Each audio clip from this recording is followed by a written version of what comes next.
लाडक्या बहिणींसाठी मोठी अपडेट घेऊन आलो आहे. मोठी बातमी आहे. बँक खात्यामध्ये पैसे येत नाहीत तर हे एक काम करा, अडकलेले सर्व पैसे हप्ते लगेच येतील. DBT link update. लाडक्या बहिणींसाठी खूप मोठी बातमी, खूप आनंदाची बातमी, खूप आनंदाची मोठी बातमी घेऊन आलो आहे की जर बँक खात्यामध्ये पैसे येत नाहीत, काय तर बँक खात्यामध्ये पैसे येत नाहीत, बँक खात्यामध्ये पैसे येत नाहीत तर फक्त हे काम करा, एक काम करा, अडकलेले सर्व हप्ते लगेच येतील. DBT लिंक अपडेट काय आहे तर चला पाहूया या व्हिडिओमध्ये. तर पैसे येत नाहीत ही एक सेटिंग करा, पैसे येत नाहीत ही एक सेटिंग करा. ताई मेसेज येतोय पैसे जमा झाले, पण बँकेत गेल्यावर समजतंय की खातं शून्य आहे. पैसे येत नाहीत म्हणजे सरळ अर्थ काय, पैसे येत नाहीत तर तुम्हाला काय करायचं आहे ह्या व्हिडिओमध्ये मी सांगणार आहे.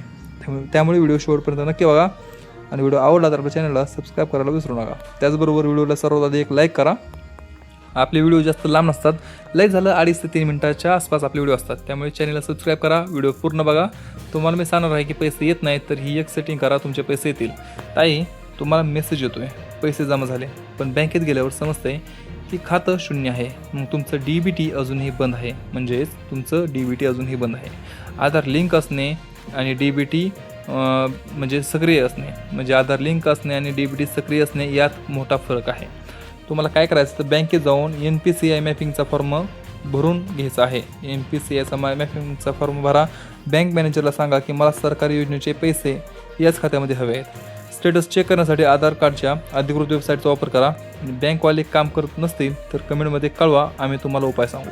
म्हणजे तुम्ही बँकेत जाऊन NPCI मॅपिंगचा फॉर्म भरला, बँक मॅनेजरला सांगा की मला सरकारी योजनेचे पैसे याच खात्यामध्ये हवे आहेत, लाडकी बहीण योजनेचे. स्टेटस चेक करण्यासाठी आधारच्या अधिकृत वेबसाईटचा वापर करा. आणि जर तुमचं काम बँकवाले ऐकत नसतील तर आम्हाला खाली कमेंटमध्ये कळवा, आम्ही ह्याच्यावरती नक्की उपाय सांगू. त्याचबरोबर तुम्ही एवढं केलं तर तुमच्या खात्यामध्ये तुमचे अडकलेले पैसे जमा होऊ शकतात. कारण पैसे येत नाही त्याचं मुख्य कारण असतं की आपल्या बँकेमध्ये काहीतरी अडथळा आला आहे किंवा पैसे जमा होण्यासाठी काहीतरी अडथळा निर्माण होतो आहे. त्यामुळे तुम्हाला हे सर्व करायचं आहे जर पैसे येत नसतील तर. जर तुम्ही पात्र असाल तरच हे सर्व करा. त्याचबरोबर एवढं सगळं केल्यावर तुमच्या खात्यामध्ये पैसे जमा व्हायची शक्यता 100% वाढत आहे. त्यामुळे जर व्हिडिओ आवडला असेल तर लाईक करा, शेअर करा आणि चॅनलला सबस्क्राईब करा. आपण व्हिडिओ पुढच्या व्हिडिओमध्ये तोपर्यंत जय हिंद, जय महाराष्ट्र.